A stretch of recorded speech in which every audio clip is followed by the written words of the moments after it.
All right, we are live in the RecruiterCast studio in beautiful St. Augustine Beach, Florida. We'd love to thank everybody who's joining us today for our first ever live podcast. And if you know about this and you're tuning in, congratulations, you're in for a treat. And this is kind of a bonus for following the podcast for the entire season. I'm joined today. Well, first of all, I'm your host, David Webb, and I am the not only host of RecruiterCast, but I'm also the CEO of Bright Move Incorporated. And we are an applicant tracking system and hiring software suite. And if you don't know who we are, check us out at brightmove.com on the web, and we will be happy to teach you about how cool our software is. And I'm joined today by John Purton and Travis Webb, who are our guests, who you can now see on the screen. And you guys are, no one knows what you're waving to. Wave to me. Hi, Dave. We're having a thing. So, we'll start with you, John. Just to let everybody know a little bit about yourself and how long you've been in the business, and how did you reach this pinnacle in your staffing career of being a guest here on the Roundtable today? Well, first of all, I'm just going to tell you, as a young boy growing up in Omaha, Nebraska, one of the dreams I had was to one day do a live podcast in an office suite in St. Augustine Beach, Florida. So thank you both for helping me make that dream come true. That's awesome.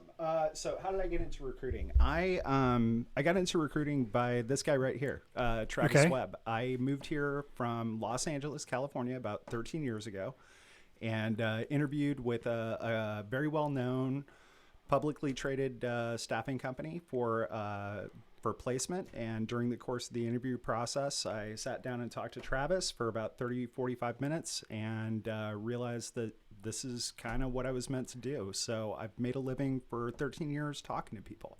Nice. It's amazing. Yeah. So thanks, Travis. You're welcome. Thank you. And how about you, Travis?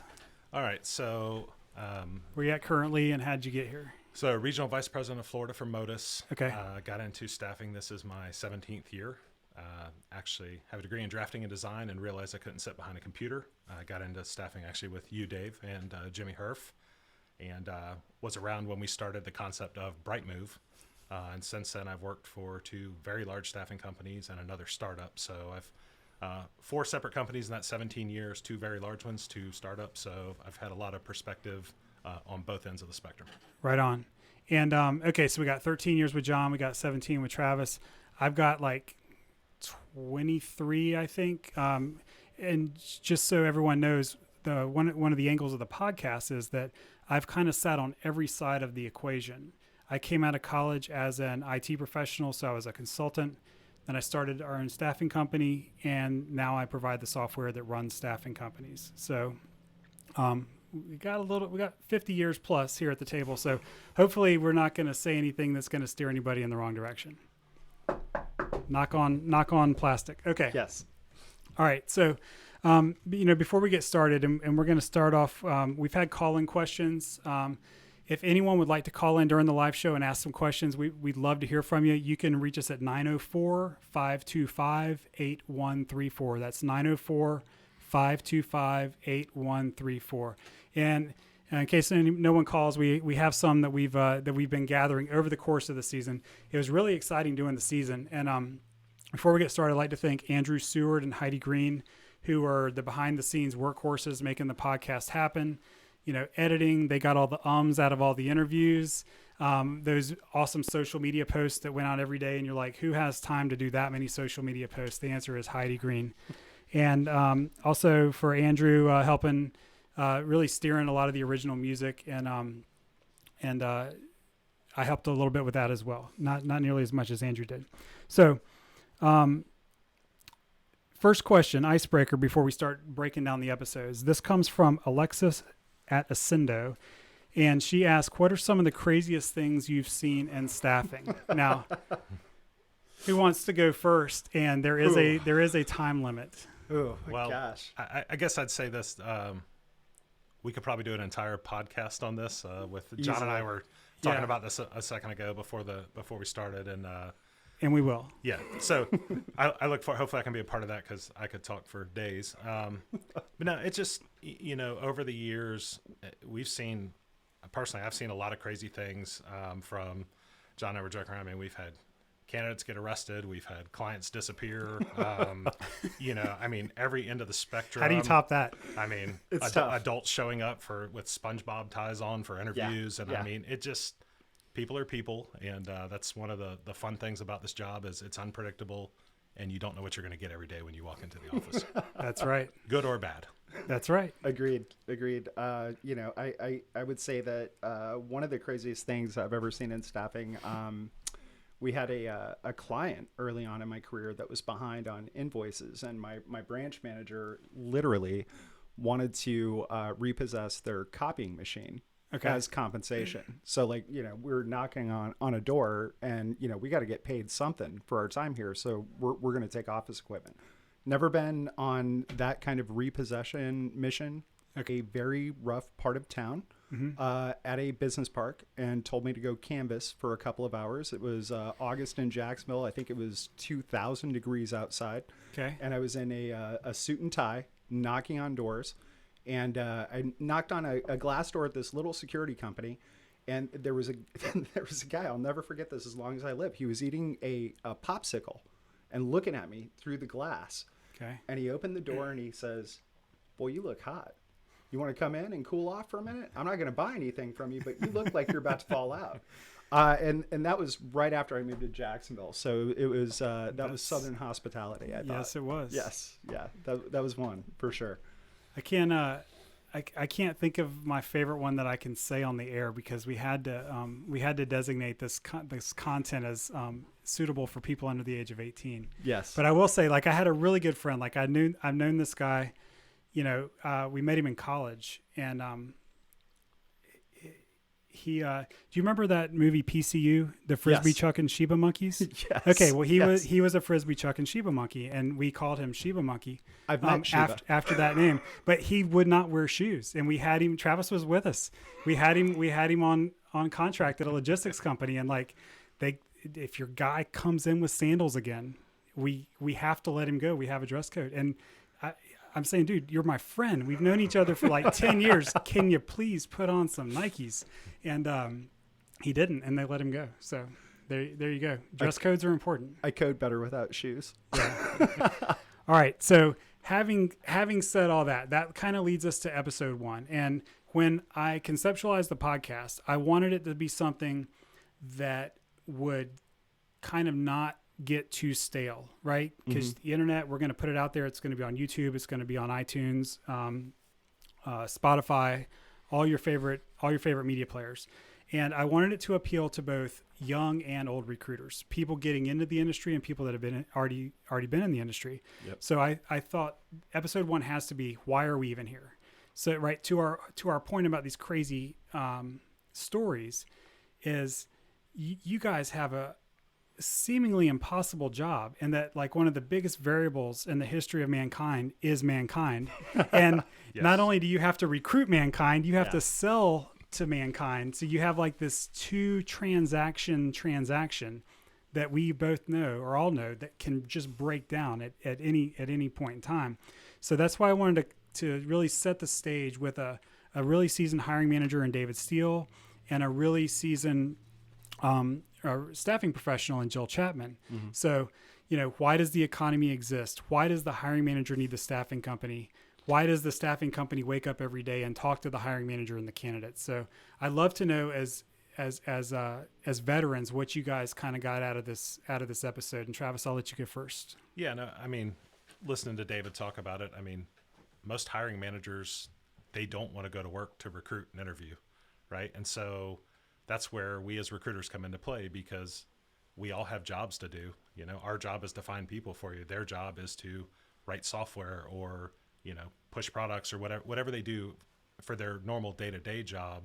And especially in this economy with unemployment being so low, and we talk about in the recruiting world, it's never a perfect balance. There's either lots of jobs and not very many candidates, or lots of candidates and not very many jobs. We haven't hit that perfect stage yet, with where it balances out. So, we're literally in a market where this could take a manager away from their day-to-day job 100% in order to get it filled. And they're already hurting because of that empty seat. It's tough to not have somebody in there doing that job. So now they're trying to recruit, and they're trying to do the work of somebody that's no longer in that seat. And that's where the value of recruiters come in, because we're able to do the filtering, go out and do the hard work, and make sure that the time they do spend is valuable for them. So the folks they're talking to are not a waste of their time, because in reality, I mean, we post jobs, we get resumes all the time. 90% of them aren't even close to being qualified. And that's what we get paid to do. We go through, we filter them out, we do our tech screens, we do our things with them, and we make sure that they're getting the right people. Yep. Couldn't agree more. John, how about you? What'd you get out of that one? Yeah, I mean, I think the biggest takeaway on both sides was just the value add that recruiters bring, right? Nobody talks to more people than a recruiter. I mean, if you think about it, a recruiter is going to talk to anywhere between 25 to 30 candidates every single day, 5 days a week. David Steele has a large scope of responsibility at his organization. He doesn't have that kind of time, and it's the value of bringing that time, really. I mean, that's what you're paying for, is just to get that productivity back. And look, recruiters can frame things a little bit differently than a corporate employee or an HR person. I mean, we can ask very direct questions. We've typically been in the marketplace and in the local market for some time. So we kind of know, if somebody's coming from one shop, we know what the weaknesses are, the strengths are. And that's something that a hiring manager or somebody who's been embedded with the company just doesn't have that outside experience, that breadth of knowledge. So David was a great guest. I really enjoyed his podcast. It was a good one. And I was just going to say, from Jill's standpoint too, I mean, I thought, she did a good job of talking about building a relationship with the recruiter.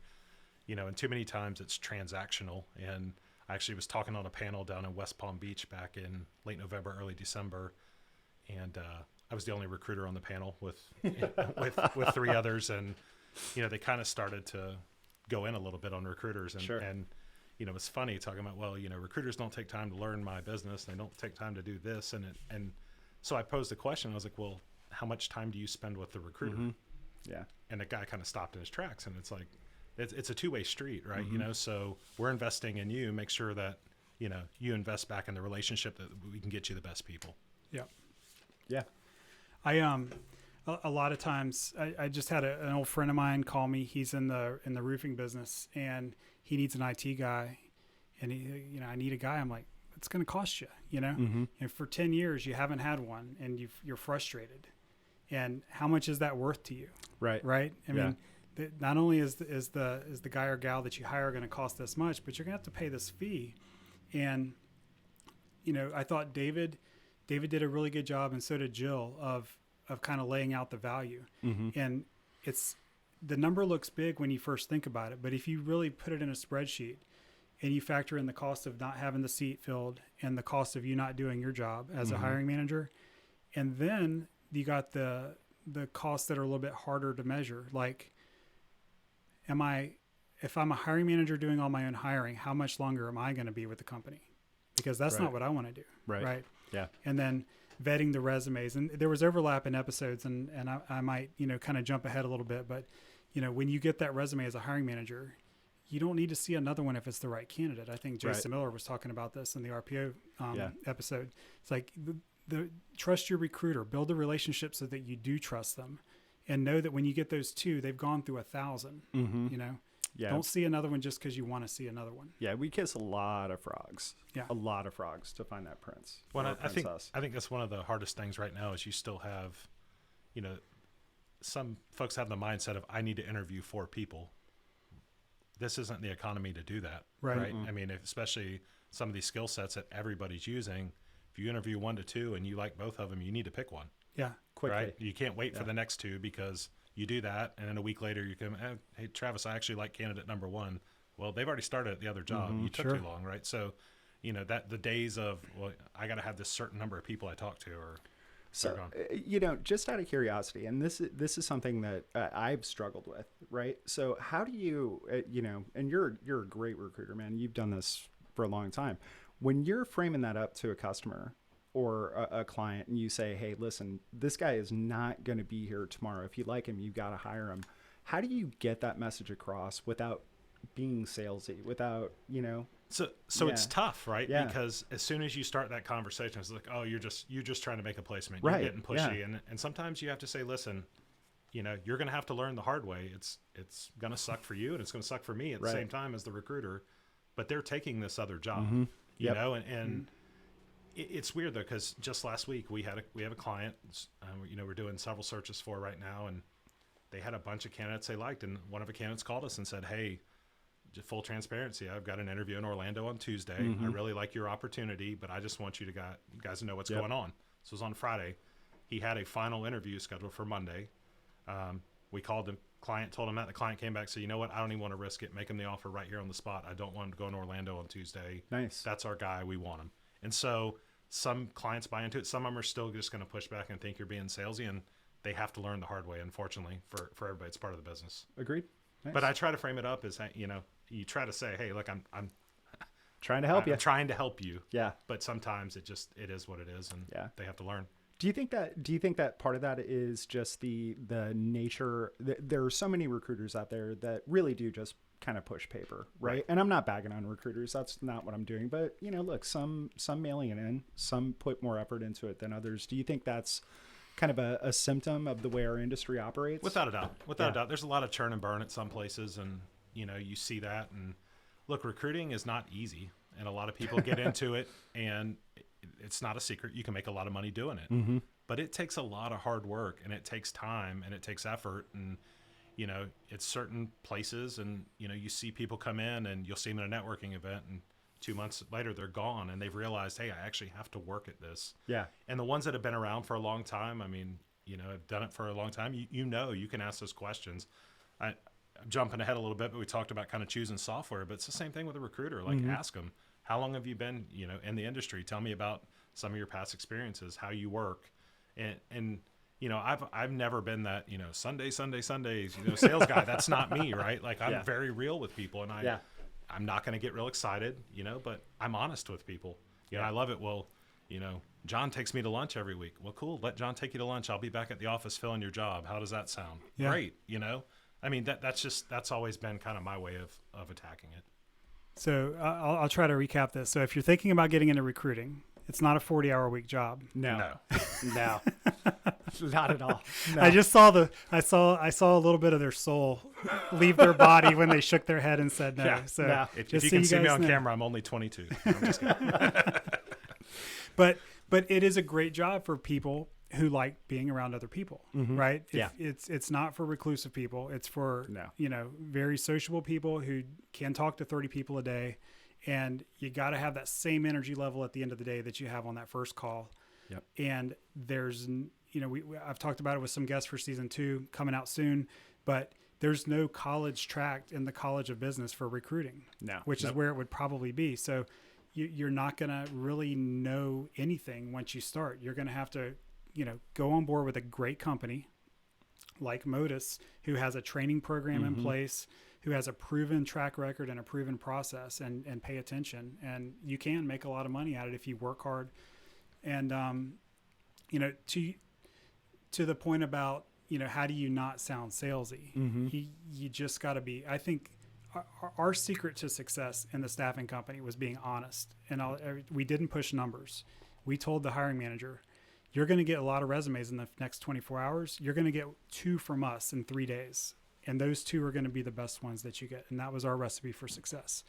And if you build that relationship like Jill and David talk about, those questions subside. And I'm sure Travis, you have clients now that when you say jump on it, they jump on it because they know that you're not messing around. Absolutely. Cool.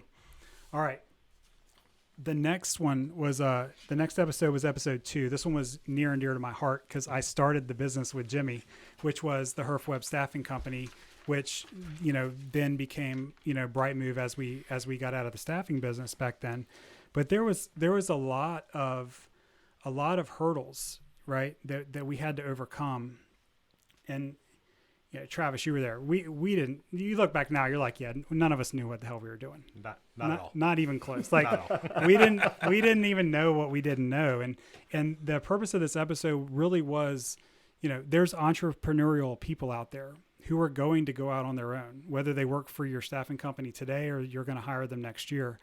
And when they do, there's just some gotchas. We were like, hey, if we can just help one person not fall into the same trap that we did. You know, we've done a service to society in some way. So, you know, and even today, like I've been doing recruiting for 23 years. I've been doing Brightmove for 15 years. I still have, you know, these e-myths, you know, within the last month, you know, someone's assumed that I really don't have to work that hard because I have my own company and that I'm infinitely wealthy and that I just, you know, get to have fun all day. How is life on the yacht these days, Dave? I would tell you, but I don't know where the yacht's parked. I think your buddy repoed it for not paying a staffing fee. No, Gotcha. I'm just kidding. No, it's, so the reality is what we wanted to touch on with Jimmy is that you're going to work harder. You're going to have more responsibilities. In the beginning, you're going to make less, you know? So you know, this one was near and dear to me. I'd love to hear what you guys kind of got out of that one. I'll let you go, John. I think, you know, honestly, it was just the sincerity of the discussion, right? Like there was lots of good information that Jimmy shared. There was lots of good takeaways. You know, talking about how many of them aren't going to make it and kind of tempering your expectations and being realistic. But I think the most impactful thing about that particular podcast was just how genuine it was. And I mean, these were true lessons learned the hard way, right? And if you listen to that and you don't learn anything about going out on your own and kind of setting your own expectations, then you weren't paying attention. That was the big thing for me, man. Yeah, and it's like Dave said, I was there for this, so it was. We had 2 Herfs and 2 Webs in the office, and you know, we did some things right. Like that's what I want to say. Like, you know, I ultimately it didn't work out, but you know, I look back at, you know, we had one client in particular, and you know, we had 4 of us. We were writing a piece of software at the same time, and I'll be honest, we went and took the business away from some of the big boys in the staffing world by doing it the right way. And they still remember it 20 years absolutely. later. Yes, absolutely. I actually found my Herf Web pen in my truck the other day. I should have brought that with me today. But no, you know, it's interesting because I have relationships now, and I'll tell you, so we had this account. I'm not going to name the big guys that were winning, but we went out there and we started with 1 placement. And then we got 2, and then we got 3. Next thing we know, we had them wearing Herf Web polo shirts on Friday. We were delivering paychecks once a week. We were out there. You know, I go take them to lunch and they're sitting in the same room with these competitors, consultants. And they're like, well, you know, my company doesn't do that. It's like, well, come have lunch with me. It's funny. The guy that I remember this to this day, I took that gentleman to lunch with my group that day. And there's probably 10 or 12 of us. And he's now a .NET architect, very well known in the community. And we still joke around about that story every time I see him. It's like, hey, remember that time you were in the closet, you know, that client with these other, you know, analysts and developers, and I took you to lunch, and he chuckles, you know, but little things like that. And, you know, we did well there, and I'm pretty sure it was this episode, but one of the statements that was made was cash flow is king. And, you know, I've said this from that time, and I still say it. If businesses' credit scores were run the same way your personal credit score was, life would be a lot better. But at the end of the day, large financial institutions don't care when they pay you. They'll pay you when they want to. If the contract says net 45, they'll pay you net 145, and there's nothing you can do about it. Nothing. And so, you know, I know that was talked about quite a bit, and I'm pretty sure it was this episode, but making sure, you know, cash is king, and you got to have it, and things happen, and companies merge, and, you know, we learned a lot of hard lessons, but, you know, that was the foundation for my staffing career here, and here I am 17 years later, still doing it. I've thought about getting out a couple times, but I keep coming back to it. So, no, you know, it's, at the end of the day, you look back, it was tough, but it was a good experience. And I mean, we're sitting here on a podcast right now, you know, you're still doing the software we started to do. I'm still in recruiting, you know, so it led to some big things. So, and the key, and just, go ahead. I think you'll probably touch on this, but what we have was a differentiator. Yeah. And if you're a staffing professional, if you're an account manager, or if you're a candidate, you know, we're going to talk about Ken Bedwell in a second. He's got a differentiator, right? I mean, that applies to every part of your life. If you want to enter into any commoditized market and prevail, you got to have some kind of value add. You have to do something that nobody else is doing. Absolutely. Just to piggyback on, like you made a point. You did some things really well. I met with a hiring manager, I would say probably 8, maybe 9 years ago, right? Out for drinks. I'm trying to break the account. I felt like I had it down. And one of the standard questions that I always ask when I'm working with a new prospect is, who's the best staffing company you've ever worked with? And what did they do really well? And this guy said Herf Web. And I was like, well, they're not around anymore. What did they do well? And he said they did better technical screenings than anybody else. I knew when I got a guy from them or a resource from them, they would crush it. Like, it wasn't even a question. I didn't even have to interview them. They would just come in. Yep. And that was a very large, well-known employer here in Jacksonville. So yeah, I was still competing against you guys years after you were no longer in business. So thank you for that. Well, and we talked about things we did right. I mean, Yeah. I think we were on the front end of that. I mean, you look at the technical screening stuff now. Yeah. But I mean, I know people have tried startups with that as well, that Mm-hmm. have not made it. But, that's, like you mentioned, I mean, the one client in particular, I mean, we had 2 Java architects sitting in our office. If we sent over a Java resume, Done. you can bet they know good. the answers. And if they Yeah. don't know it, something's really wrong. But we had a ton of success in that particular field. So in the spirit of helping out the recruiters listening today, I remember one of the competitors, who I'll say is a top 3 global staffing company at the time. Mm-hmm. We were kicking their butt, and they asked to take me and Jimmy out to lunch, and we're like, sure, And the guy said, put his arm around us and said, I got to be honest, how are you kicking our butts so bad? And we're like, we test the candidates. He's like, well, so do we. And we said, well, what's your minimum passing score? He said a 70. And we said, ours is a 95. I mean, it was that simple. Right. So if you're testing candidates out there, right, or if you're just barely missing it each time, that which is measured becomes better just by virtue of measuring it is kind of the axiom there. So, ask. You never know what someone will tell you, and kind of take a look at your processes and how your candidate is getting through that process to the hiring manager, and maybe up the bar a little bit. Yep. Now, a little bit harder when the economy's unemployment's low and Sure. and there's more jobs than candidates, but that's a different episode and a different problem.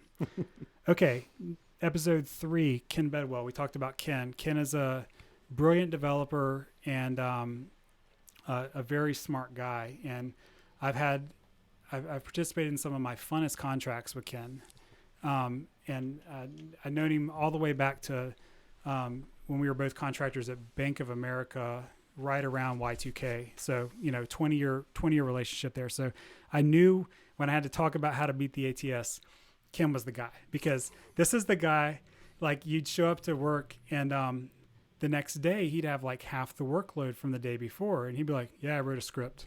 And this guy spent all of his time he'd front load his job, automating as much as he could so that he could go on to the less mundane part of his job, which is being creative and architecting and all that kind of stuff. So very efficient guy. And I knew that if anyone had a great opinion about how to beat an ATS and what were the ups and downs of that, he would be the one. So I really enjoyed talking to Ken. He actually came into the office and into the studio for that episode.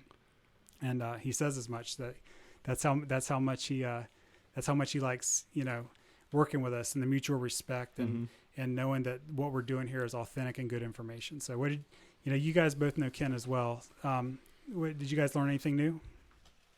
Yeah, I mean, I thought it was very good listening to Ken, and I remember having lunch with Ken with you and Jimmy 16, 17 years ago. Unfortunately, this is part of the game now, right? With these applicant tracking systems and keywords and, the things that go on there. And, I think one of the main takeaways from Ken's was he has different resumes for different jobs, right? Yep. And I think that's important for people. And it's funny, in our side of the business, sometimes we try to tell candidates that. And it's like, oh, well, just send them the one I got. And if they don't like it, then I'm not interested. And it's like, okay, we're trying to help you. You got to market yourself. And I think Ken made a good point about that is, if he talked about changing his title at one of the jobs because it was preventing him from getting the next job. Right. I think what do we call it? Dumbing down the resume a little bit. Right. Yeah. Sometimes you have to do that. Yep. Sometimes you have to swallow your pride a little bit. It's cool. You're an architect at XYZ company, they're never going to hire you at the next company at that level because they don't have that title, Right. or they're afraid of it. And so I thought Ken did a very good job on that side of it with just, making sure that you're tailoring, being ethical. He talked about that, making sure you're not lying, you're not creating a false resume, but somebody of with his experience, he's done it all. He's functioned in many different areas. And so, if he wants to go be, a program manager, he needs to talk about his program management experience and not the architecture piece. So I thought it was very interesting to listen to Ken talk about it with his experience. And, he also too talked about the relationships with the recruiters and some of that as well. And, going back to what we talked about originally, I mean, that's important. Like that's as much of any of it, but, I thought he was spot on with getting, navigating the ATS systems. Right on. Yeah, 100%. And, I spend a bunch of time on LinkedIn, and you see rants and raves all day about recruiters and ATS, this, that, and the other. And I would argue that probably 85% of those people, they have one resume, they have one cover letter that's literally regurgitating everything off the resume. You got to put the effort into it. If you really want the job, you do need to tailor the resume. You do need to explain what your value add is to an organization as well. Ken's awesome. Ken was probably one of the toughest hiring managers that I've ever worked with in the staffing side, because you couldn't slide anything by him with regards to resume, profile, experience. It was an awesome learning experience working with him. So I got a little bit different perspective on this than you guys, because I'm the ATS that gets the blame, right, for this all the time, right? And he's absolutely right, especially when you've been in any industry for 20 years. You can't hand someone a 15-page resume, which is easy to do if you've been a contractor for that long. So, if you want, I can be a CEO, I can be an architect, I can be a junior level developer if I want to, right? But those are all different resumes, and no one's going to interview someone with a lot of management experience for a programming job. And lots of people do like to kind of get back to their roots at some point in their career, kind of change it up a little bit. But, to debunk the myth that the ATS is a black hole, the ATS is a tool. It's like saying the hammer's not working because you're pounding with the handle instead of the head, right? So, don't make the ATS the scapegoat for why you're not getting callbacks. And we've already established in this economy that good candidates are like gold. So if you're either not getting in front of the recruiter, you might be applying to some kind of phishing jobs, which are very prevalent on the internet today. Or you just might need to invest in yourself and get that resume tweaked for the job that you want, and have a couple of different copies, and be very intentional about those jobs that you're applying for. What else I say too, it's keeping information updated. Companies that use ATS systems, I mean, you have to understand. I think it's important that candidates understand, while you have the best intention and you have a qualified resume in, as I mentioned earlier, 90% of the stuff they get it's trash. I mean, I hate to say that. And I don't mean that personal towards anybody, but I'm looking for a .NET architect, and I get a cashier from the local grocery store Who's a fast learner. Yes. Scan technician. Thank you. That's one of my my favorite bad. job titles. With your the game you play at the end of the podcast. Scan technician. That's a cashier. That's a cashier. Okay. Yeah. So, but I mean, I think people have to realize, like, hey, you need to make a little more effort than just submitting a resume, right? You have to reach out to companies. You have to figure out a way to, follow up on just submitting a resume, because, you do have a very good chance of getting lost if you get caught in the pile. And we talk about recruiters and saving time. And this is a very large company. I'm not going to name them, but we were talking to a manager the other day, and the manager got 35 resumes for a position, right? From recruiters? Recruiters and applicant tracking system from the internal folks. Okay. Didn't like any of them. What are you looking for? Didn't have time for a conversation. Right? So, Gotcha. We talk about prioritizing what we work on. It goes back to that relationship, and, but it's hard for me to believe in this economy that 35 people apply, and this was a higher level position, and not one of them was worth a conversation, things like that. So, but I just say, it's important to follow up. Don't just submit resumes and wait, and that's where recruiters come into play, right? Because we have relationships most of the time with the managers, and we're able to, help out. And like, I even help people out if they call me and say, hey, Travis, I applied over here, but I haven't heard anything. Do you know anybody? If I can help them, I'll help them. Right. Hey, actually I do. I know John over there. Let me just ping him real quick and say, hey, can you pull this one out of the stack and at least take a look at it, please, and get back with them. So, it's evolved. The process has evolved of, it's not just send a resume and wait. Yeah. It's continuous relationship building and nurturing. Yep. With the recruiters, with the hiring managers, with everybody. Yep. Because you guys are right. There's noise, and if you don't have that direct channel somehow, or the differentiator, you're just going to get overlooked. 100%. So, all right. Let's our second voicemail question, since we're kind of at the kind of after question 3. Shane Fitzgerald from Octagon Professional Recruiting asks. I love this question, by the way. It's a great question. It's a long one, but he sets it up because it needs to be. So with the climate the way that it is, and as hot as the job market is with all of the competition in our industry of staffing, I'm coming across, of course, a lot of objection to increasing the fee percentage in direct hire search.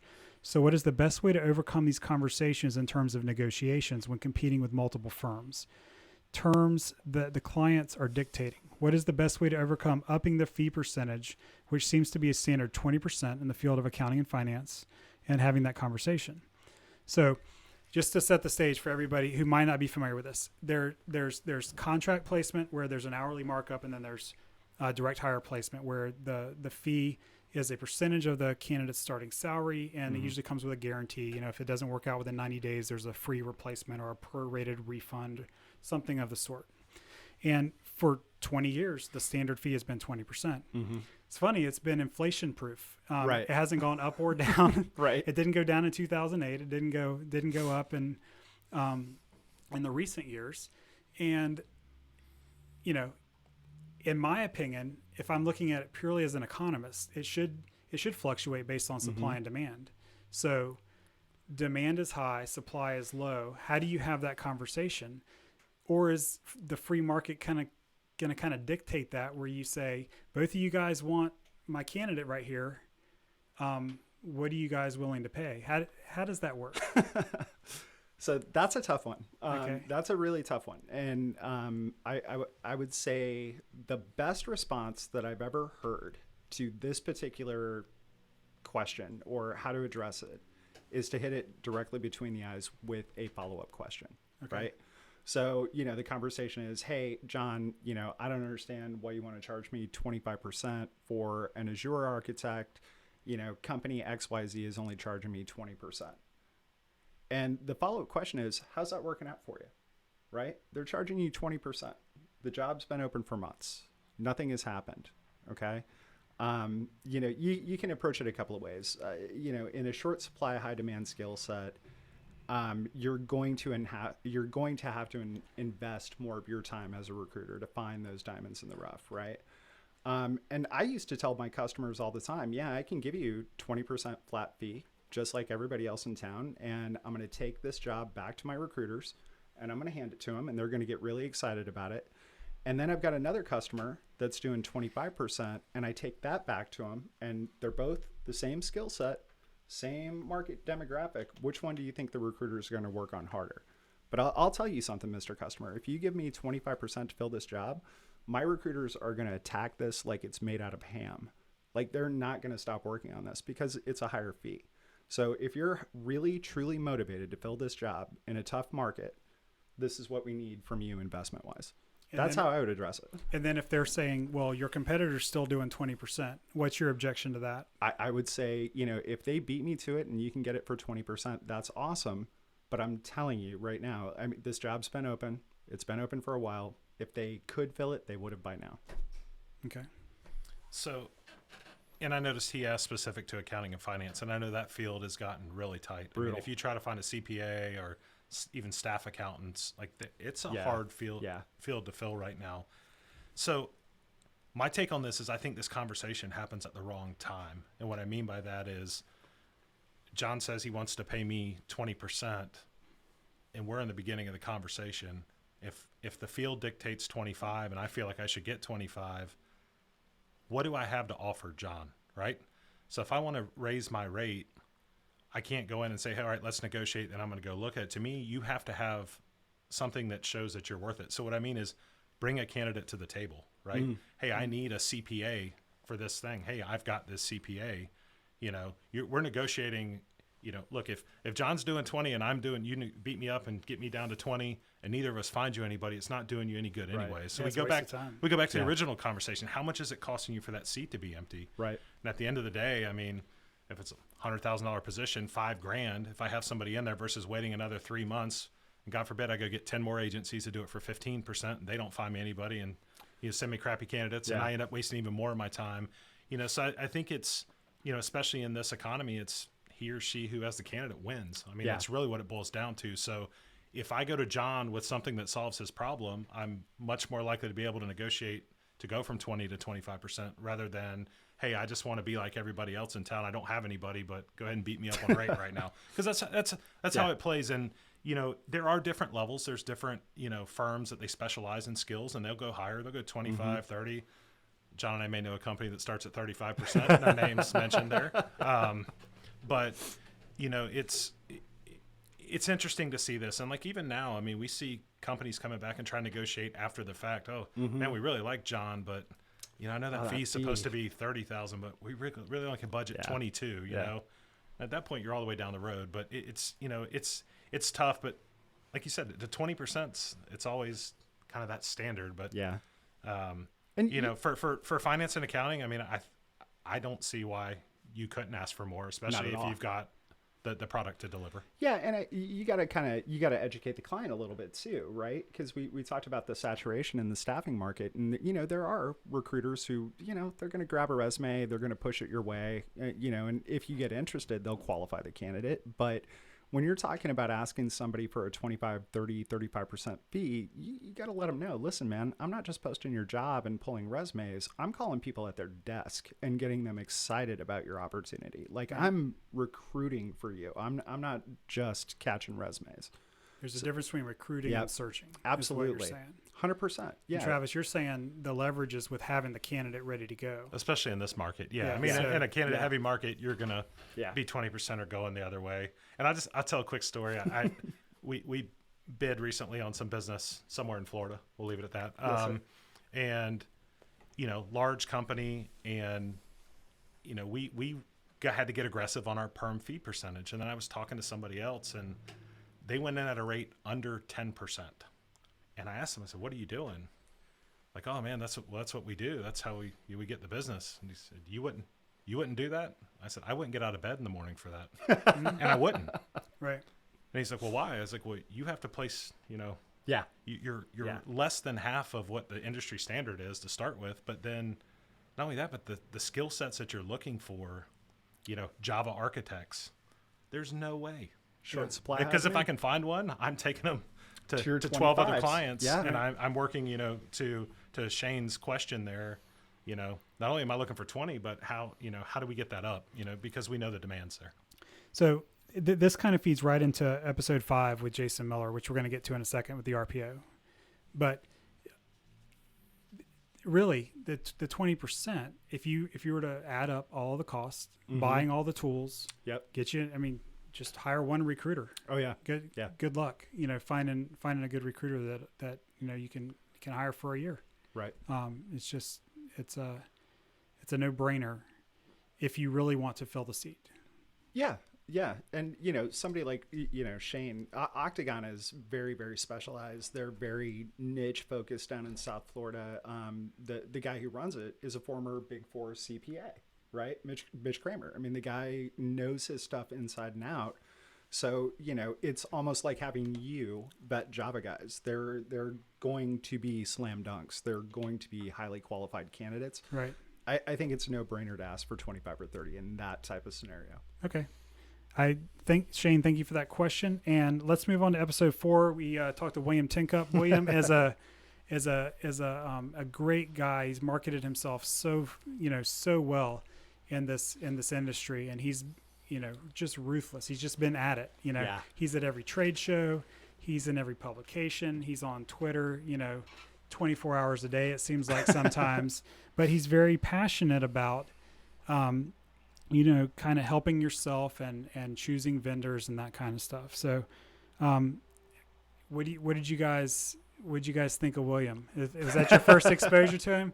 Yeah, he's a really fun guy to talk to Yeah. on a regular basis. Yeah, that was the first exposure I'd ever had to Tin Cup, and when you announced that he was going to be on the podcast, you were excited because he's very well known in HR tech, and so I started following him on LinkedIn. And by the way, if you're not following William Tin Cup on LinkedIn, you need to be. And Twitter, okay, and Twitter, absolutely. This guy he's an original. He is a straight shooter. He's a free thinker.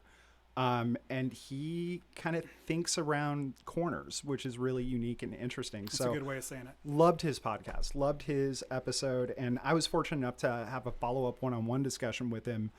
And, he's one of those people who will make deposits. He adds value in every interaction, and he's just very genuine about it. He doesn't ask for anything. He doesn't want anything. He truly does want to help people succeed. Yeah, him and Noel at recruitingdaily.com. They are all about keeping you relevant as a recruiter, sharing the information. Trends are being established right now as we speak, and antiquated ways are becoming antiquated right now as we speak. Yep. And they are really passionate about keeping everybody up to speed on those topics. Yeah, so, I mean, the quote we have here, if you don't invest in yourself, who's going to invest in you? Nobody, right? And that's true.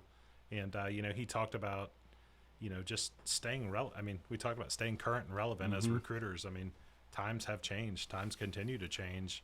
You can't do the I don't recruit the same way now that I did 13 years ago. It doesn't work, right? You have to evolve. And, I think one of the biggest things for recruiters as far as, investing in yourself and, staying current is learning technology, right? You don't have to be a .NET architect to understand .NET, to understand the front end, the middle tier, the back end, right? I tried to teach myself coding, and somebody broke into our office when we started our staffing company, stole my laptop. I took that as a sign and never did it again. Plus, I like being outside and talking to people. But, I just think it's important that you get out, you get involved in user groups. You know the people in your community. You take the time to learn a little bit about technology. At one place, one of the great things we did is we had the recruiters teach a technology every week. So they were on a schedule, and we met one morning a week, and they had to do a presentation. And it made them really dig in and learn that technology, and then it made the others pay attention, right? But find out what you're good at, right? If it's infrastructure, focus on infrastructure. Become that person. That's your niche. If you're good at development, I've known a few people that, 10, 12 years ago, they took to .NET and they said, this is what I'm going to be. And they made a very good living out of doing it, right? And so just, staying current, like he said, invest in yourself. That's the biggest thing. I mean, you can't just show up every day, you work 8 to 5, mention it's not a 40-hour job. Not at all. You've got to invest in yourself and do what you can to learn the tech. To piggyback on that was one of the best pieces of advice you gave me when I was first starting out in recruiting is I said, look, I know the infrastructure side. That's my background. That's where I come from. I don't know anything about SQL. I don't know anything about developing. And you said, take one of the developers out to lunch and ask them questions. Like, let them educate you on what it is that they do. Ask them anything. Like, put your ego aside and learn from these people. They'll give you the roadmap on how to fill their jobs. And it really is one of the best pieces of advice I think I've ever received professionally. So I'm about to give some recruiting gold here. Uh-oh. Okay. Cue the noise. This is the nugget of information that we're looking for. So if you call technical people and you don't know what you're talking about, they will embarrass you. Yes. And they will talk about you. And it doesn't turn out well. No. However, here's the gold. If you call and you ask for help and you tell them, hey, I'm working on this. I was hoping I could pick your brain and learn a little bit. I want to make sure that I'm looking for the right person. 9 out of 10 people are not going to tell you no when you ask for help. Yep. And it's amazing. One of the things we do currently, we grab consultants we have out on billing or people we place full time. And we say, hey, can you come spend an hour with us for lunchtime? We'll buy lunch, but I want you to talk to our team, and I want you to talk them through network engineering. We have a agile practitioner coming in here in a couple of weeks. We've had .NET developers come in and spend time with the team and whiteboard. And just, like I said, they don't walk away as programmers. You don't walk away as, you're not going to go be a coder. You're not going to be a network engineer. but you know what you're talking about. And that's the biggest thing, is be able to ask those questions and really understand.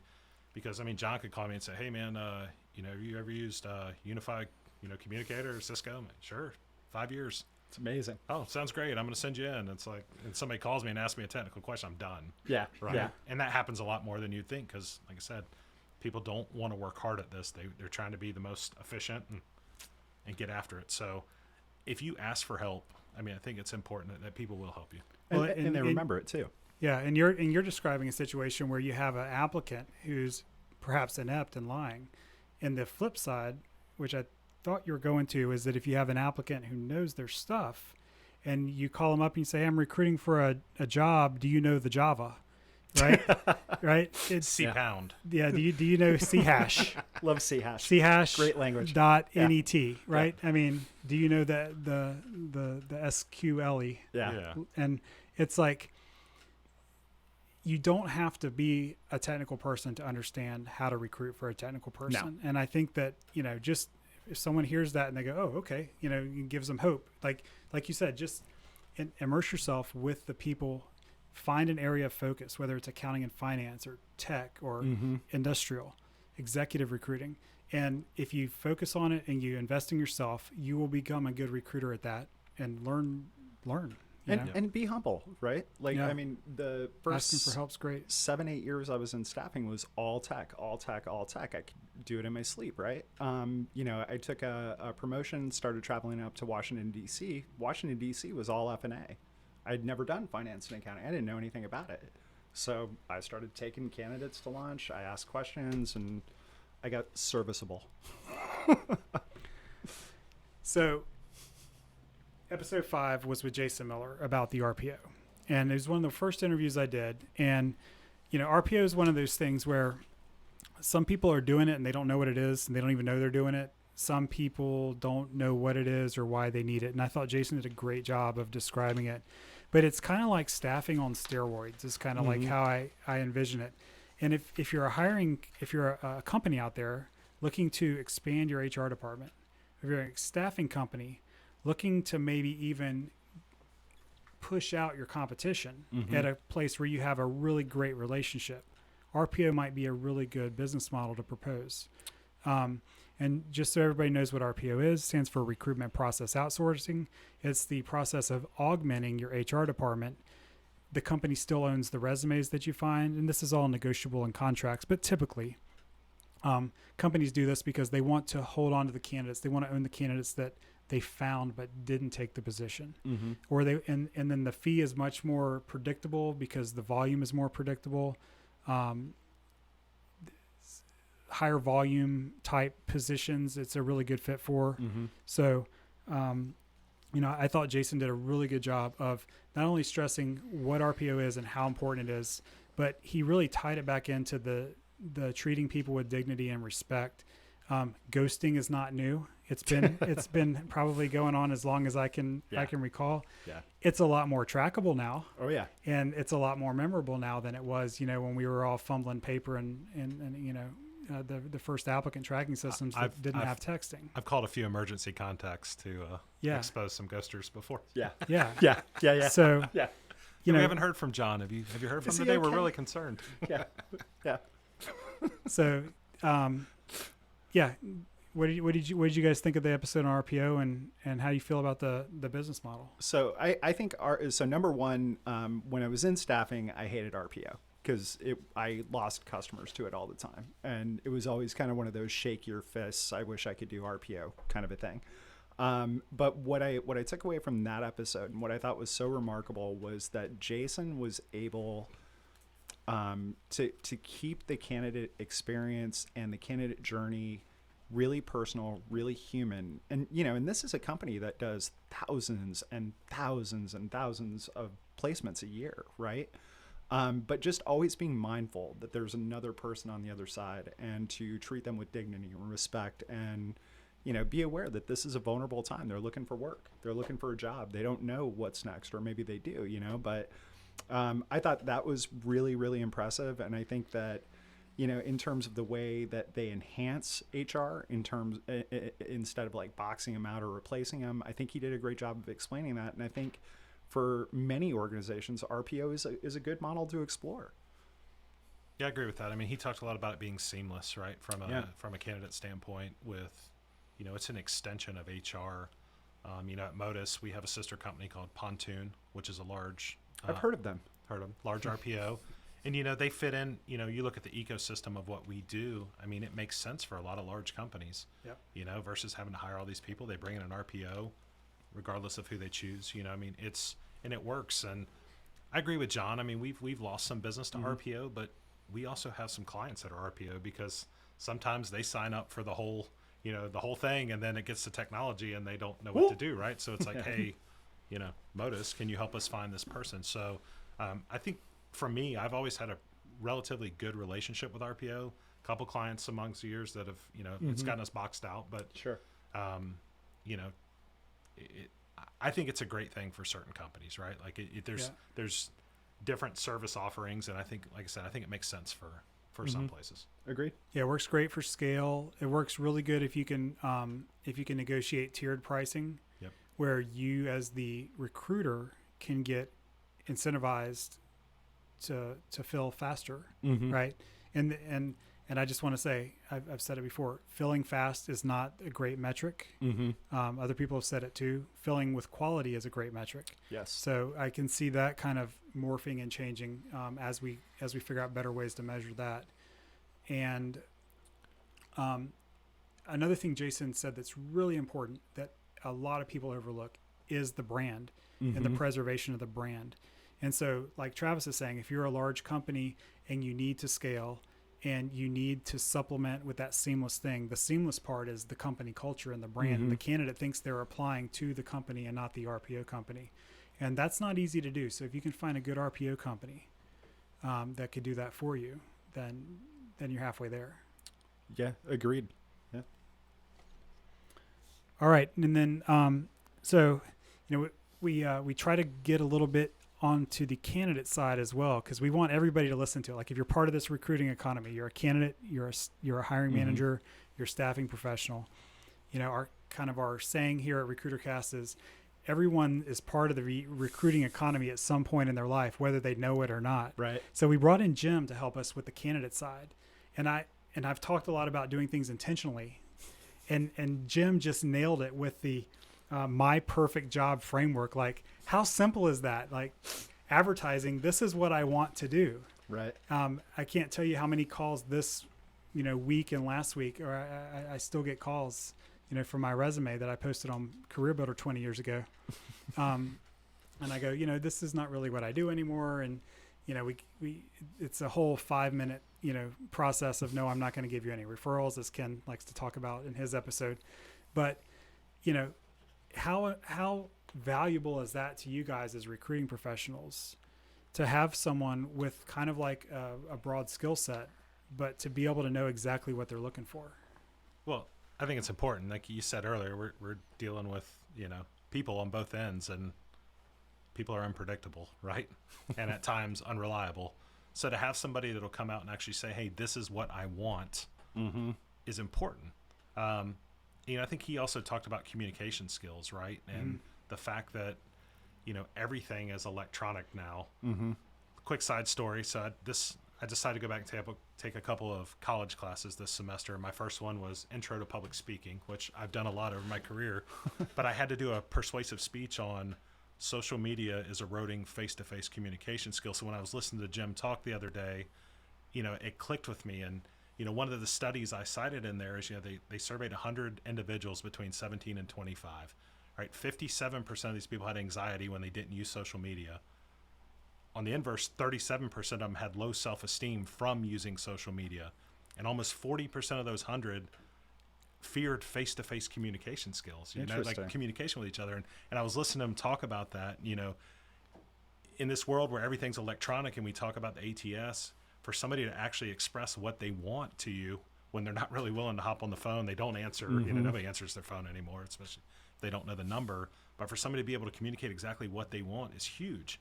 Like I'd love nothing more than to have an inbox full of resumes that says, hey, Travis, this is exactly what I want to do, right? That's good. I still want to talk to you and have a conversation, dig in a little bit, but it's not, hey, let me ask you 100, we're not playing the 20 questions game to try to figure out, what does John really want to do? Right.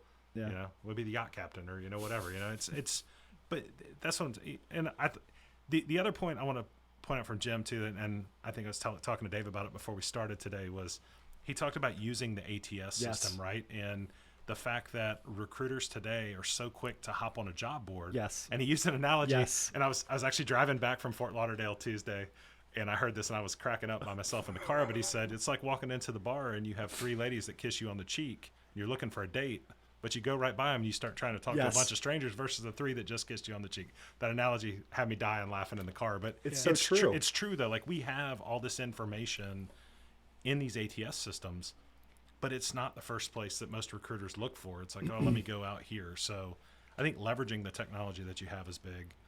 But my perfect job was awesome. And there's companies now that go through those old resumes for you in an automatic fashion and try to re-engage the candidates on your behalf so that it's a warm lead when you do need them and you do call them, even though they might not have shown up on your resume search radar for, a year or two. I did a training on Monday. And the first question I asked the recruiter was, where do you start your search? And I go to Dice. You've got 72,000 resumes in your database, man. Why are you going to Dice? Like, there are people in here that you've placed before. They know your company. They've earned money. They've had good experiences with you. Like, call them. Start there. Yeah. But yeah, that was a big one. And I just wish Jim was a little bit more exuberant and personable. That's all. I just wish he was a little bit more entertaining maybe next year. Now, that's I can remember from my early recruiter days, the 3 hardest questions to get out of a candidate are, what do you want to do? How much do you want to make? And when can you start? Yep. So maybe if the LinkedIn product owner is listening to us, he can make these required fields on every LinkedIn profile. It's like, what do you want to do next? How much will you cut to work for? And when can you start? And things could get grease the skids a little bit. And you almost have to frame it like when you're talking to a candidate, you're like, what's your target salary? And listen, man, I'm not trying to rip you off. I just need to know what you really truly need to make to be interested in an opportunity, right? Yeah. I promise I'm not going to call you with a help desk job if you've been doing, Azure architecture for the last 5 years. I just need to know. There's pawn shop negotiations and then there's like your career negotiations, and they don't have to be the same. But even that's getting trickier as the time goes by, right? Because you look at the laws that are getting passed in New York and California, and, not being able to ask people, what they made, and, not being able to, this personal information law that's coming out in California. As a big company, we try to stay ahead of this stuff. So we get on these calls with our operations folks, and I joked around with somebody, and pretty soon I'm just going to have to call John and say, hey, John, I have a job. I really don't know your background. I can't ask you about it anyways. I can't even tell you what the company is. I think you might be a good fit for it. I'm going to set up a call and you guys talk. And if you like it, then, that's a little extreme, but it's true. It's like, I'm not going to be able to have, the question is like, hey, well, where do you need to be? You can't learn about background. And there's a lot of restrictions coming from that side that make that part of it interesting that are coming into play. And it's an overcorrection. I think it'll come back around. I mean, it's long overdue. If there's been action on the exploitation of personal information 10 years ago, then we'd be in a different place right now. The tough part for that scenario, Travis, is how do you justify a 30% fee in that scenario? That's a tough one. I think it goes up to 50. You think so? Well, it takes twice as long to fill. Blind. Yeah. Yeah. I might have a job and you might want what it pays. Let me know. If you'd like to start on maybe Monday, maybe Tuesday. We're hiring psychics, not recruiters. All right. So that will bring us to our third voicemail question from Megan Nichols, who asked, what are the pros and cons of running a split desk? And I've never run a split desk, so I'm going to totally yield this one to you guys. So I think if you've been in the recruiting game long enough, it's interesting when you're not running a split desk. The recruiters will tell you that the job orders are bad. Yes. And the salespeople will tell you that the candidates are awful. Yes. And that happens at every firm. Finger pointing? Every once in a while. Yeah. Okay. It's weird. At least twice a day at the different meetings. But no, I mean, I think the pros of running a split desk is you have 100% buy-in to it, right? So you've gone out and you've done your job from a sales standpoint, and you've got the client, but now you're also on the hook for finding the candidate, right? And what you find is, as time goes on, and especially with new recruiters and sales folks, it's like, all right, I went and got the job. Hey, John, here you go. It's on you. Go find it. And then that's where the buy-in stops. Yeah. Right. And then as the days go on and the communication continues, it starts to deteriorate, right? The conversations aren't nearly as nice as they used to be. So, there's always that push and, give and take between the recruiters and the salespeople when you're running you're not running a split desk. So, but I mean, when you have the client and you also have the candidate side of it, I mean, most recruiters from a compensation plan that gives them opportunity to make twice as much money too. So there's just a lot more buy-in. So, typically in most firms, you'll see the split desk, you'll have recruiters and salespeople on the contract side, and then your direct hire folks will do both. Yeah. Right. So that's typically in most firms that I've seen set up, that's the way it runs. Yeah. And the split desk, I mean, in terms of like, if you've got the right team working together, I mean, they can accomplish huge things because you get a higher level of productivity. You've got so much more engagement, right, on both sides of it. The con, I guess, to it is what Travis was talking about, that buy-in, right? If it's not my candidate, so if I get the job order and it's not my candidate, and I know if I wait just a little bit longer, I can find a candidate and sub my candidate, you can end up boxing your recruiters out. That's rare, but in my opinion, this is just my humble opinion, there's nothing more impactful than specializing. Pick your lane, become very, very good at it, become a subject matter expert, and go with it. So I'm not a huge fan of the split, the rotation model and all that good stuff. And I speak from experience on that because I've done both. I've worked on the contract side. I opened a direct hire practice. There's definitely a little more pressure on you on the when you're doing the dual desk and you're doing both sides of it, right? But it's good. And then the other thing I've seen too on some of the split desk, and John and I worked at a company together, and our particular division didn't do it, but another one did, and it was weird because they went by the week. And if John had a candidate and they didn't get submitted or they didn't get hired in this week, but it got to the next week and they had switched roles, because one was marketing, one was recruiting, one was coordinating, John could lose credit on it because it didn't get coordinated when he was in that role that week. But the next, there's different places do it different. I've seen it where it runs smooth, and I've seen other ones where it's chaos. So or how about there was a firm we both worked at when I was doing temp, and the perm guys would call my clients the day after I would secure a job order and try to sell a perm order into it. That was exciting. I enjoyed that. That was fun. And internal competition. Yeah, little internal competition. We're getting all the orders. Yes. to describe the industry as a shark tank is mean to sharks, I think, at some time. Some point. It is highly competitive. Yes. But that's good. I mean, and that's good. Kind of goes back to what we were saying about the right type of personality, for the job. But you can be competitive and ethical at the same time. Absolutely. And those are the people that really excel, in my opinion. Agreed. Yeah. Well, thank you, Megan, for that question. Okay, episode 7, we had Jimmy on again because, we had more to talk to him about, and dealing with jerks and bullies. And again, this can be applied to not just starting your own business, but whether you're working at a company, or even your own personal life. And, I love Jimmy's philosophy on if you say yes to one thing, you're saying no to something else. And that's so true. And I try to remember that whenever I'm presented with a new opportunity, because something will inevitably have to be impacted by it. So, what'd you guys think? Anything kind of stand out on that one for you guys? I like the story of him burning rubber to get out of the parking lot to go fire a client. Was that this one? I think so. Yeah.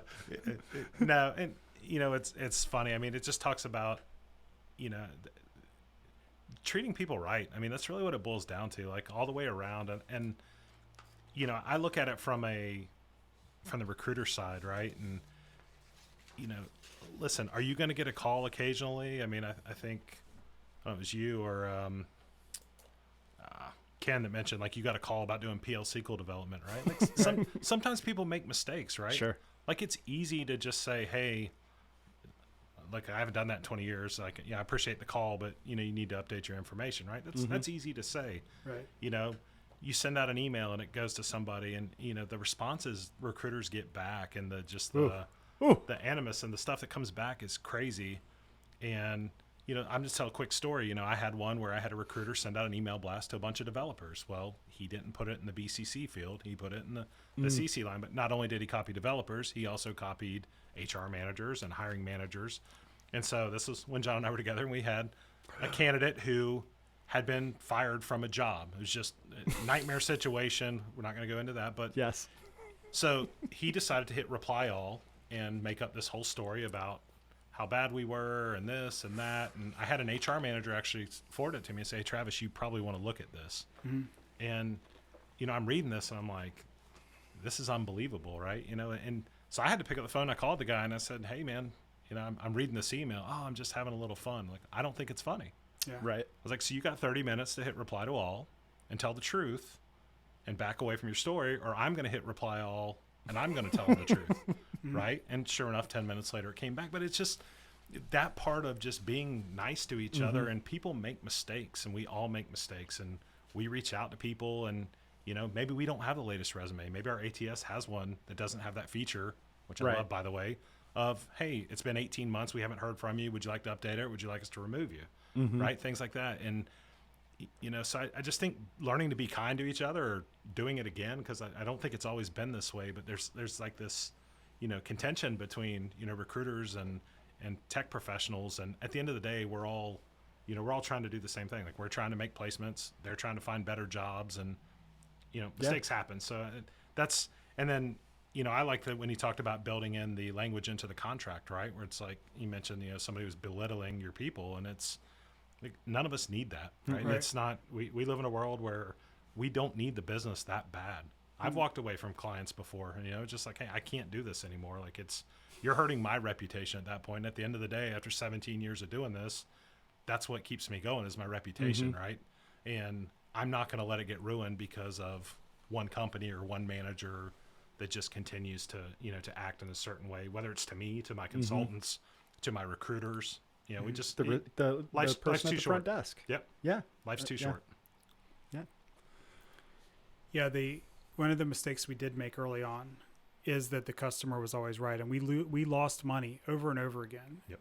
Just to say someone was our customer, and it was very liberating to say, you know what, we're not gonna do that anymore, and then kind of catch your breath and be like, whoa, I just said it out loud to now the customer. It's real. Though nothing exploded. Like, Yeah. I feel better. Like, who knew? And it's like you're saying, Travis. Like, we only have so much time in every day, and obsessing over mean things that people say is bad for other things that we care about in our lives. And I got to be honest, I was that guy for a long time. Like, how dare they, and it's because I was a jerk, right? And some people figure it out sooner than others, but We all go through phases. I do try to catch myself now, and I see a young recruiter on the other side of the phone who I can help now instead of, but the reply all thing is a epidemic, because a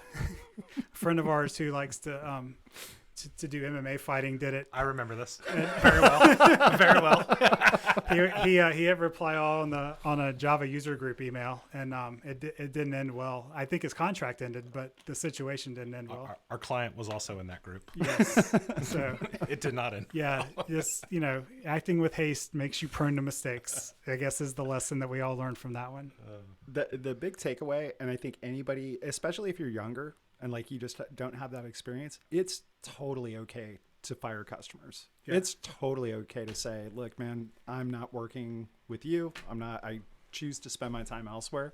Yeah. And that's hard, man, when you're trying to break an account or trying to earn your seat in a new environment, any of that kind of stuff. But it doesn't have to be because they're mean. No. It can be because they don't want to pay market rate for a candidate who you can't find. Or it just doesn't make sense. They're asking you to do the impossible. Yep.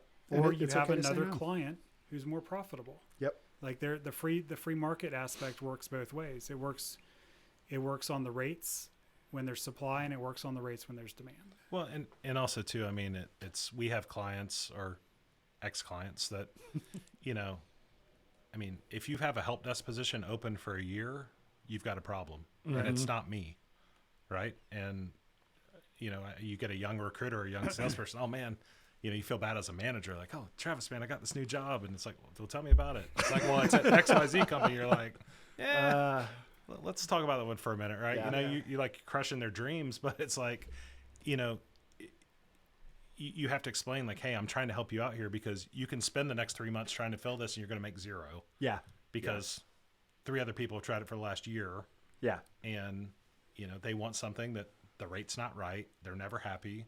It's not worth working on. Yeah. And if you're that hiring manager listening, you can find yourself in a market where no recruiter will help you ever again. And then you're back to that scenario we talked about in episode 1 where you have an empty seat, you're spending all your time recruiting, and you're not doing what you're good at.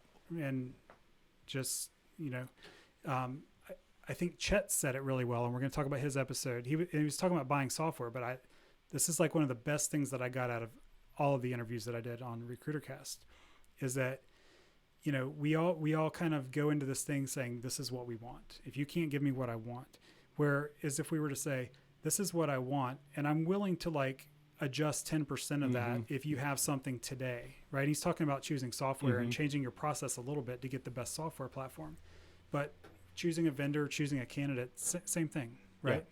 Yeah, 100%. Yeah. And Chet did do a really good job of framing that stuff up. And, from a recruiting standpoint, we used to always ask the question, okay, so you're asking for 5 different things. If I can get you 3 out of those 5, do you want to talk to this person, right? Or, educating them on what's happening in the market or those types of things. So, yeah. And again, I wish Chet were just a little bit more well-spoken and outgoing, and a little more entertaining, but that was a really good talk. No, and that's a really good one. I want to say one more thing before we hop off of this one, and it goes back to the relationships we talked about between the recruiters and the companies. And it's not easy to do, but I've had to have conversations with managers before, and it's like, hey, let's grab lunch. I want to talk to you. Right. It's like, hey, Dave, your reputation in the market is getting bad. Yes. Yep. You've had a ton of turnover. You've interviewed a ton of people. I want to help you, but I also owe it to you as your partner to tell you that this is the word on the street. So when I start calling candidates and they're like, who's that with? John Purton? Nope. No way. Click. Out. Yeah. That's not a good thing, especially, we based in Jacksonville. It's the biggest small town in America. And everybody knows everybody, right? And it's a small community, and being able to have those conversations, is important. And managers can find themselves in that scenario quickly. It takes a lot of, I don't know the word I'm looking for, delivering that message. It's not easy. Can be done really wrong or really well. Right. And you described the really good way to do it, right? I mean, being compassionate, being, empathetic and helping the manager try to understand a position. And then how he or she responds to that probably tells you guys a whole lot about whether or not that relationship is going to continue. Because there's probably 2 responses, like, oh, well, deal with it, or, oh God, I can't believe that I've done this. What help me, Yeah. Well, So I think Jimmy that's great. talked about it when the one candidate, they said, hey, we're done. And the guy's like, no, I was just kidding. It's like, no, you're not kidding. Like, we're done. Yeah. No, I'll do better. It's like, no, that's not and nobody wants to be broken up with, right? I mean, period. Right. No matter, you're the toughest guy in the world, and somebody, you think you've got control over somebody, they come and they're like, hey, we'll see you. Bye. I'm out. Yeah. And all of a sudden you're sitting there, what just happened, right? And you're no longer, you don't have control. So I really like that episode. What about, we'll move on to the episode with Tony and Tony's was a very, he really did. He's the first person that I know of that described the freemium model before it was called freemium. He's one of the first people that I worked with in late 1999 who really, passionately believed that information about jobs and their openings should be open and information, and it's good for the economy and it's good for the world as a whole. And then after the Y2K bubble burst and our job board ran out of money and we closed the doors, he went on to help people. Like he did great things with helping artists in Jacksonville have an avenue to sell their art and make a living. and still do what they love to do. He's opened several restaurants. He employs, and you can really hear it in his voice, and I could see it in his face when we did the in-person interview, is that like he really believes that a company's brand and success hinges on them being a representation of the community in which they operate. I'd personally never thought about that much before. What did you guys think of Tony's take on all that? No, I mean, I agree with him. I mean, I've obviously through known Tony for a long time, and I remember the Job Gorilla days, and best logo ever. What's the gorilla's name? Jogo. I can't do the noise anymore. I just tried to, and nothing came out. No, don't do that. No, but I mean, I agree. I mean, Tony's done a great job. You mentioned with the arts and all the different things he's been involved with in the community. And in Jacksonville, he's well known, and he's got a passion for certain things, and he's done a great job of using that to have an influence in this city. And he talked about what does your company stand for, right? And that's you got to have that message, right? And we talk about attracting people, and you can go back to ATS and recruiting and all this stuff, but at the end of the day, I can do all that work if I bring somebody in and my company doesn't stand for something. They walk in, they don't understand what your mission is, what your vision is, what you're looking to do. They don't want to be a part of it, right? And we live in an economy now with millennials, they're not looking for the 40 or 50-year career. They want the latest and greatest. They want the cool stuff. They want to work with people that they want to spend time with. And they want a purpose. Yeah, companies with a cause. Yeah. Yep. And if they don't get it, then they're out. Yeah. Well, and he was ahead of the game on the freemium model, and I think he was ahead of the game on this too. Because if you look around at like some of the destination employers in this market and many of the major markets, they do a good job of branding, and that's awesome. But they're real about it. They are genuinely involved in the community. They genuinely give back. They genuinely contribute, and it comes through. It's authentic, and I think he's ahead of the curve again. Did you guys know how much HR tech had kind of come out of Jacksonville and how far back it went? I did. You did? After being here for a while. When I had an opportunity 2-3 years ago, I had basically I was a free agent. I could go do staffing for anybody, and I was talking to private equity guys up in New York, and I was talking to national guys, and we want to get a tech line going, but we want you to start in Atlanta. We want you to start in Charlotte. We want you in Raleigh or whatever. We don't want to start in Jacksonville. And it's like Jacksonville is like ground zero for all things recruiting technology. I mean, you've got everybody here, or a good portion of the big players, right? You mentioned Pontoon, Beeline, Pontoon, Brightmove. I mean, on and on and on. Taleo. I mean, we can go on for days, but I mean, a lot of that stuff was pioneered right here, So yeah, I was aware of it. I wasn't aware of it until I moved here and just got exposed to it. And there's residual talent, right? I didn't choose to get into it. My first job was a job board that started here before the internet was, that popular and a household name. And then I started getting, I got recruited to build an ATS for Aerotech. That was my first job out of college, and the company who built that, who I worked for, later got acquired by Modus and then I went to a bank, and they're like, hey, work on our associate management system. I'm like, okay, well that's HR, And then I built 2 more ATSs for other companies as a contractor before, starting the recruiting, the staffing company. And I couldn't have started a staffing company if I didn't have the background on how everything worked behind the scenes. And then we end up here. So you didn't grow up thinking about writing an ATS? I did not. I think I said this.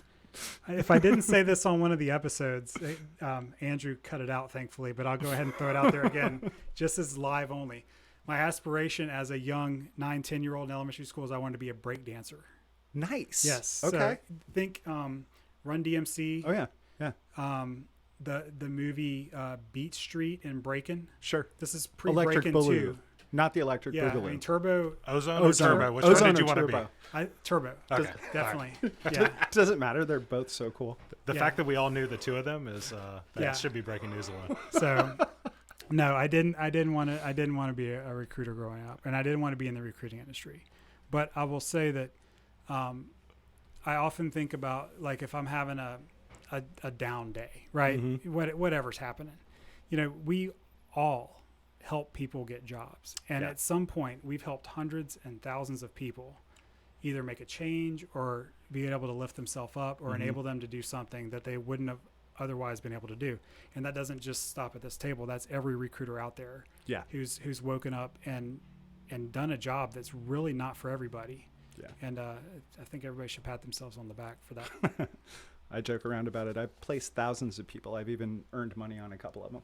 Yeah, and I think, going back to all the HR tech here is really the Brightmove story, right? Yeah. And you think about how long ago that was, and not only were we in a startup recruiting company, but in the middle of that chaos, we decided to start up a software company in the middle of it to go along with it, right? So not only are we staffing, but those were the first and only use cases I ever wrote, for staffing. I did some of the modeling in the beginning, and and it grew out of, hey, somebody had this product and we thought it was good, but it wasn't doing what we needed it to do.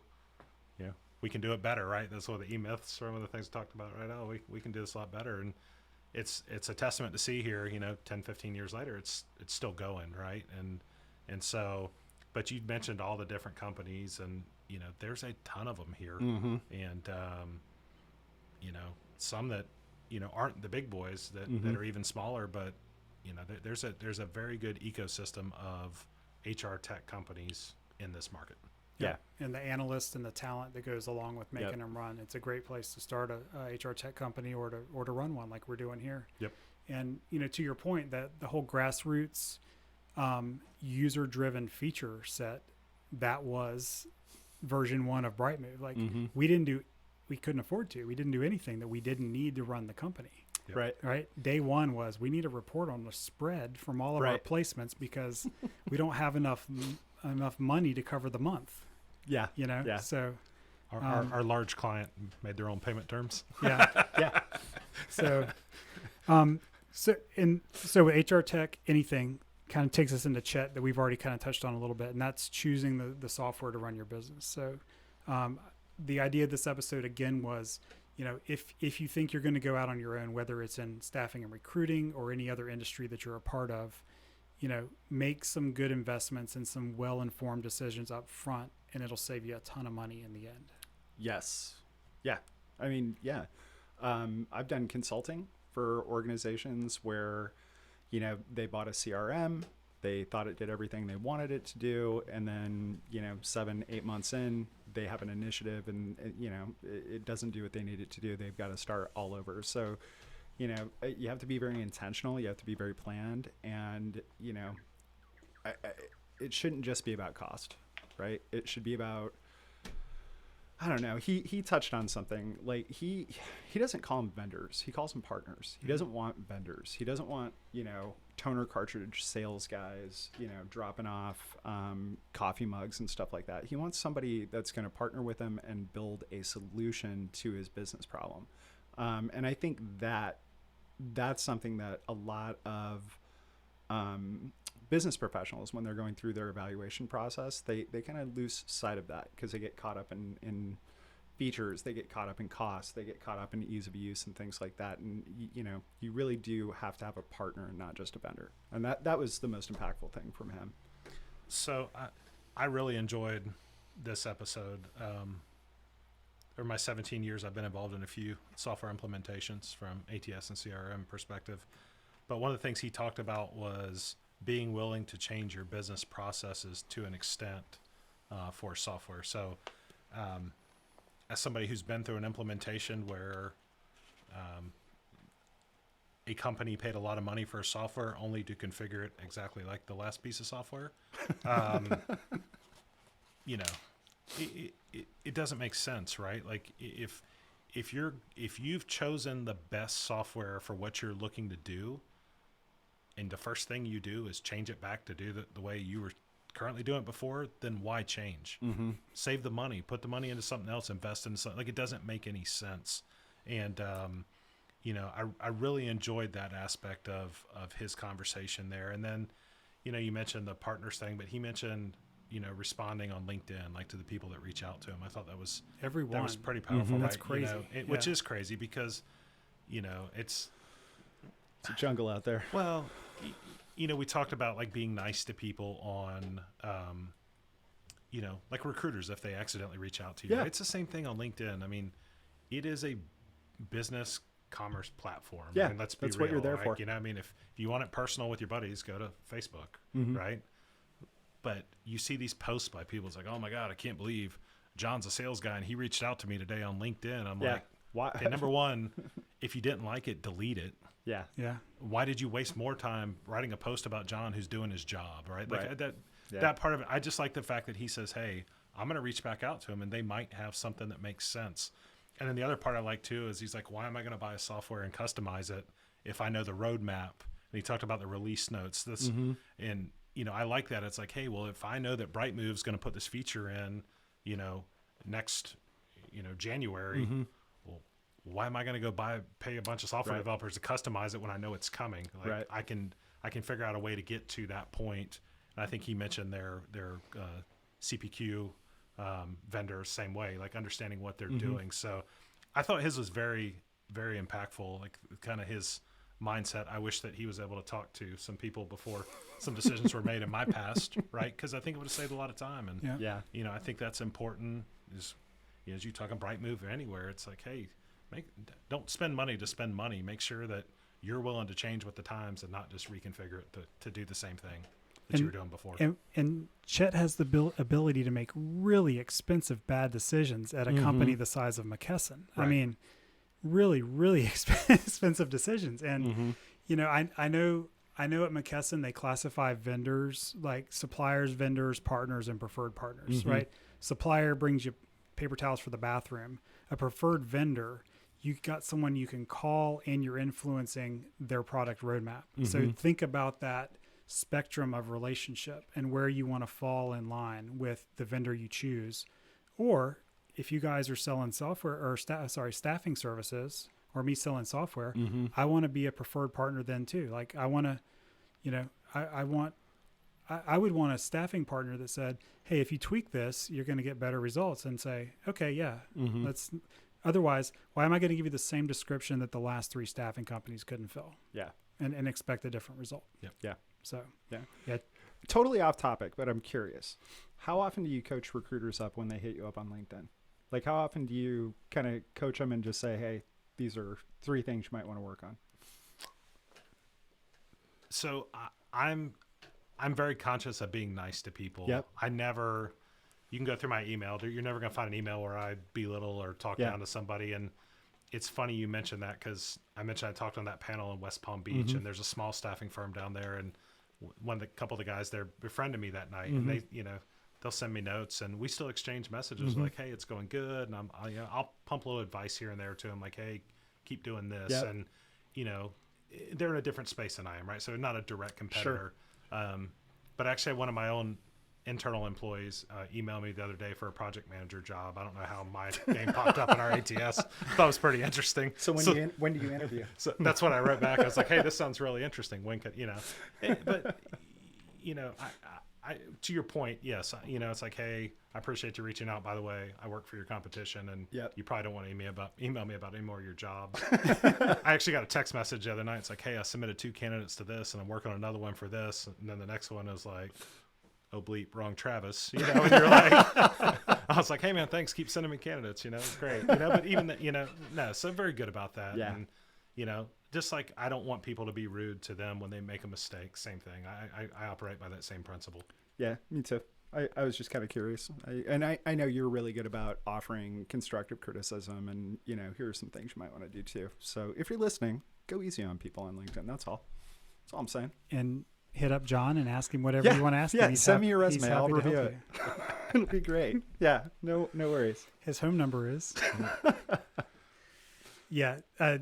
Chet's was good. And,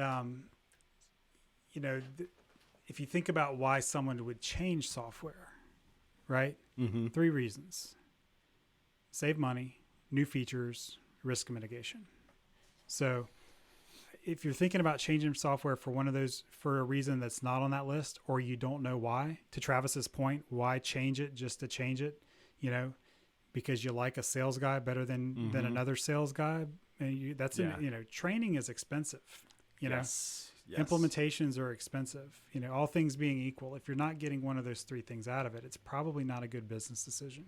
Yeah, they were not a big fan of me during UAT. I was in the testing, and I asked those questions directly a couple times, and You're just being difficult. No, I asked the serious questions, like, why are we configuring this exactly like the last system? Like, it doesn't make sense. No.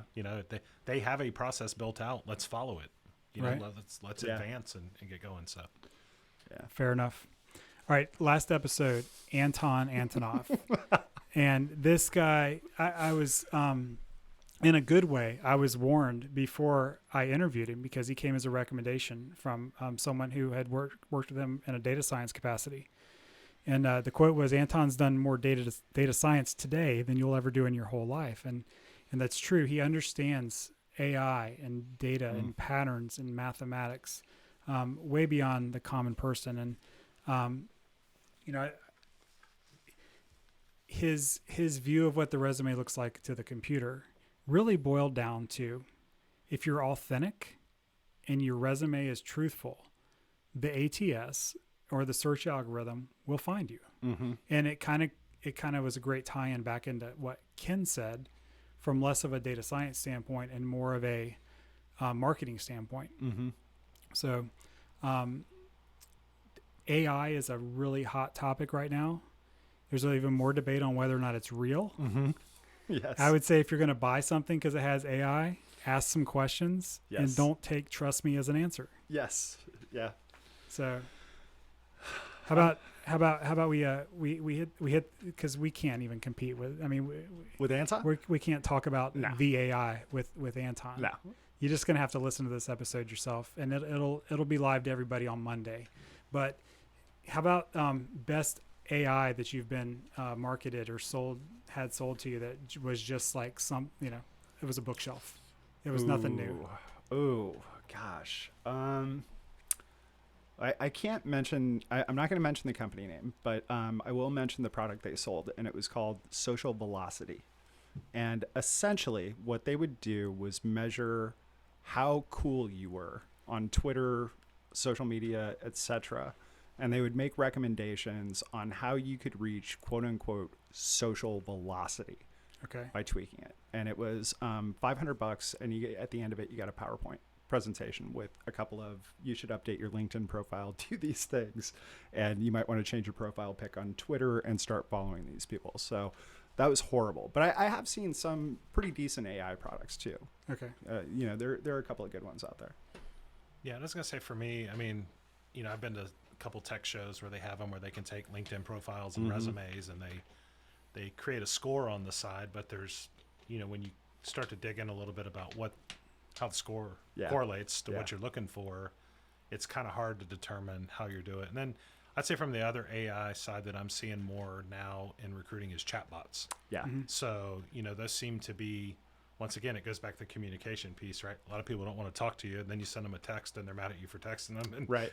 So it's the cloak and dagger. How do you find the purple squirrel, right? How do you get in touch with that person? But it's interesting. So we've, our company has not Modus, but some of our other brands have started to tinker with the AI and the chatbots, and it seems to be. They get a good response for it on certain level of jobs. It always scares me a little bit with the reactions we get. We talked about it earlier on LinkedIn, the other ones. If you have a chat bot communicating via text message, I can't imagine the response you're getting, how it responds to the words they're going to come across. Yes. So yeah, I feel like I see a lot of companies buying quote AI. Mm-hmm. Yeah. Because they think they're going to have to do less work. Like they think it's going to be a substitute for actually interviewing somebody, or listening to their voice or looking at the expression on their face and knowing if they're real or not, or if they're telling the truth or not. And I do believe that there's going to be a swing back to a more humanistic approach. And I think one of the guests said having a human touch at scale, right? That's the magic bullet for recruiting and HR. And the chatbot things are funny. I played devil's advocate with someone who's telling me about chatbots as a recruiter. I was like, so where do we draw the line? Like, can my chatbot answer my interview questions as an applicant? I mean, isn't it the same thing? I mean, you're letting your robot ask me the questions. Why can't I let mine answer them? Right. I got 100 on the thing. Guess what? It's I feel like it's going to break down at some point. I feel like there's a video series there somehow. I feel like that's a social experiment that needs to be explored. I think. Well, and I think going back to your point a minute ago, the face-to-face communication side of it, like, I mean, I can have an email that tells me, even if you go back to, I mean, profile assessments aren't really AI, but you know, John takes an assessment and it says John's going to be a great fit for my company. That sounds good, right? But John hadn't walked in the door yet and sat in a desk and showed me that he's not scared to pick up a phone and talk to somebody, right? Right. Yeah. He can answer the questions however he wants. So, I think it just goes back to that, the communication side and misinterpretation and it just, I don't think you can ever totally get the human element out of this business because that's what makes the difference. I mean, to me that's what separates good recruiters. They met their candidates. They're not just pumping third-party candidates over. They're able to talk about their experience, ROI, things they've done for previous clients, and, really show that they've invested time into their craft and what they do, right? I mean, you can hire any kid over the age of, well, today probably 5 to type in some search terms and nieces and nephews on iPads like 2 and 3. It's amazing what they're able to do. So, I mean, you can though, like, and it's still that human, the communication, the personal touch in it is what keeps the business rolling. 100%. The worst destruction of an account rep I ever saw in my life was a hiring manager asked the guy, he said, "What's your candidate look like?" And nothing, had no idea. And I mean, that goes a long way. So it's human resources, right? We're in the human business. So you told a story this week about walking into the lobby the first time and finding your candidate in a 3-piece suit with cowboy and a rodeo boots buckle. And a rodeo buckle the size of the state of Texas. Yeah, that was and an attitude awesome to match. Yeah, that was awesome. That was one of my best clients. I had exclusivity. We got interviews all the time. Great relationship with the hiring managers, and I had a recruiter that said, "Hey, this guy's a little colorful, but he's great for the job." He's a strong tech guy. I know him. He very much is, and he got the job. He crushed it. But yeah, I mean, I was caught a little bit flat-footed walking in. Big old belt buckle, rodeo belt buckle, cowboy boots, suit, tie, dirty fingernails because he had to fix his Chevy pickup truck in the parking lot on the way over, and he didn't care. But he got the job. He crushed it on that interview, and I still talk to that guy to this day. He's a good dude. Yep. All right. Well, that kind of brings us to the end of our recap on the 10 episodes. I do have one more voicemail question, then I'll just kind of open it up to anything else. We'll check with our producer and see if he's got any questions that he's screened that look good. Okay, so last question is from Carson Easterling, who asks, who would you attribute your success to within staffing or your career at all? You want to go first, or no? This is all you. Oh, thanks. Yeah, thanks a lot. So this is going to be a little bit cheesy, but I'm going to give both of you guys a lot of props on this one. And I'll tell you why. So you have been instrumental in educating me on candidate behavior, on the do's and don'ts of working with high-level candidates. And honestly, you went out of your way to coach me up when I was just starting in this business. And, if I remember correctly, you didn't even manage me. But you made it a point to take me to every networking event, to invest your time, to keep me out of the bad parts of town. I was that guy that brought in the job order that every other agency had worked on for the last 2 years. And, I'm high-fiving my recruiters on the way to go put it up on the board. And, Travis comes over and puts his arm around me and says, "Come here, Junior, let's go talk about that real quick." That company makes their devs sleep on cots. So yeah, we're not going to work that order. So I would say you two, a big part of it. And, and that's it. Yeah, you guys. Yeah. Well, thank you.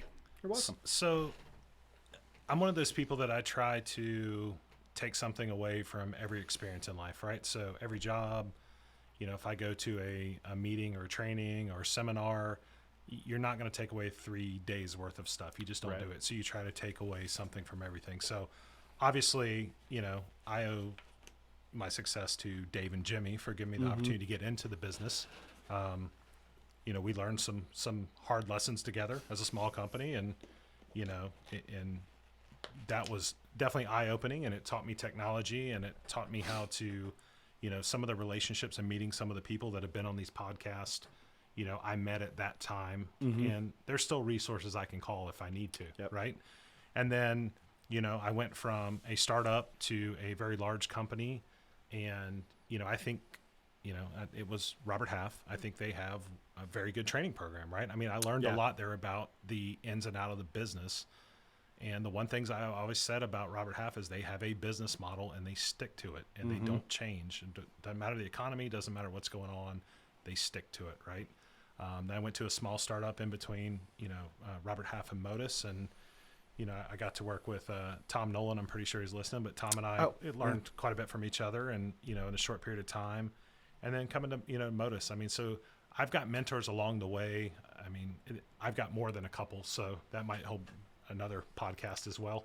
But like I said, everybody I've worked with, I try to take something away from. I try to learn the good, and I also sometimes watch the bad and learn what not to do. And I've learned lessons from all of them. So there's a lot of people over the 17 years that I owe a lot of credit to that have really taught me lessons. But like I said, mine goes back to Dave and Jimmy for getting me into this crazy career, because like you mentioned, you don't go to college for it. You're not mad at us for this? I thought a couple times a year. No. I mean, it's been fun. And like I mentioned earlier, we're in the people business, and people are unpredictable. And to me, that's what I love about this, because you never know what you're getting day to day. I mean, sometimes it's fantastic, and sometimes you just, lunchtime, it's like, all right, I'm turning it off. I'm going to come back tomorrow and start over again, right? I'm going to the Chinese buffet. Yeah. So what I'd say for you recruiters listening, that you're getting to that point, it's not unusual. No. You're going to have tough days, and there's times I have folks now, every once in a while, it's just like, hey, Travis, I'm not feeling it. I'll see you tomorrow. And I respect that, right? Sure, it's like, hey, if you don't sit here and be miserable for 4 or 5 hours, if you need to get out of here, tell me. Go get your mind right and come back and let's do it again tomorrow. But no, that would be it for me. And that's a great benefit of having a manager who's come from where you came from. Like you learned it from, I love working for people who are smarter than me. And I actually like having people who work for me who are smarter than me, because there's no, thank you, John. That was definitely directed right at you, buddy. And, but having a boss that understands what you're going through and how to do your job is good, because you don't slip. You can't slip. You can't get by them. And at the same time, if you got a problem, they understand. Yep. So, okay. First question. What episode topics are coming up in the near future? I guess I have to take this one because I'm the host. We did decide that John and I are going to talk about our crazy staffing experiences. That's a future episode. We are going to have to start a new YouTube channel not rated for children or people under 18 to talk about that. We need 2 hours. At least. But a lot of the feedback that we got from doing episode 1, a lot of requests around job marketing. Mm-hmm. And so the people that we've interviewed so far for season 2, what's the difference between a job description, a job ad,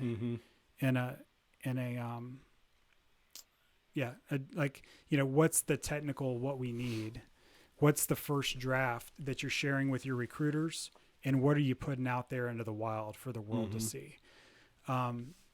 there's a lot of ask around measuring the performance of the ad money that you spend on job advertising. So a lot of job advertising and kind of the trend I'm seeing here is that there's a scarcity of candidates, which we've already kind of touched upon today.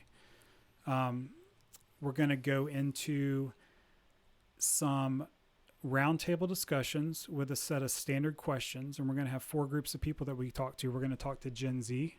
We're going to have some people in here from ages of like maybe 11 to 18. We're going to millennials, Gen X, and boomers. And we're going to, right, it's one of the things that recruiters need to keep abreast of is what all of the differences and the gaps in all the generations. And to be fair to them, we're going to ask them all the same questions, and we're just going to share the answers with all the recruiters to maybe get some insight, you know? Yeah. Someone who's 18 isn't on monster.com. No. They don't know what it is. No. They're on Craigslist, or they're looking for a gig economy job because they want to go to Costa Rica and go surfing next month for the whole month. And who's going to hire me if I'm just going to be gone for a month? So we're going to do that.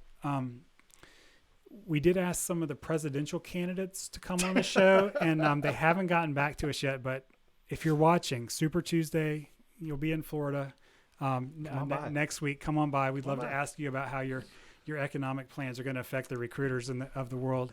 Hey, we dream big here. We have big aspirations. So, no, great question. I appreciate that. And John, did you have a question? I got a text from Tom Nolan ironically text us. And he wants to know who would win one-on-one b-ball between you and Travis. He wants to know where the talent is in the family on one-on-one basketball. I've thought about this because I knew it was coming. Yeah. And Travis. Travis is a much better basketball player than I am. Okay. But here's why. He wasn't always taller than me. So when we were growing up, I was taller. You know, I'd smack that ball into the neighbor's yard. So he had to learn how to shoot from the outside. And then he got to be 6'4". So he's got the inside and the outside game. And I can't shoot. I can't hit a free throw to save my life. It also helps that I still play on a regular basis. Sure. And Dave doesn't. So I think that alone gives me a little bit of advantage. And like you mentioned, I do have a size advantage now that I didn't have. And trust me, I took many beatings in the driveway as a child. I believe that. I believe that. Many. Okay. Cool. Yeah. Well, I think at age like 15, he could when he was 15 and I was 18, he could probably beat me then because he was just pulling up, sinking them. Nice. So well, thanks, I appreciate your Tom. honesty. Both of you. We neither one of us, just to tie it back into the podcast, neither one of us were recruited to play basketball. And because I'm a little tall, everyone just assumes that not only am I good at basketball, that I love basketball. Sure. And, both of those are false. Good to know. So awesome. Anyway. You got any more? Nope, we're good over there. All right. So if you tuned in today, I sincerely appreciate you listening to the Roundtable.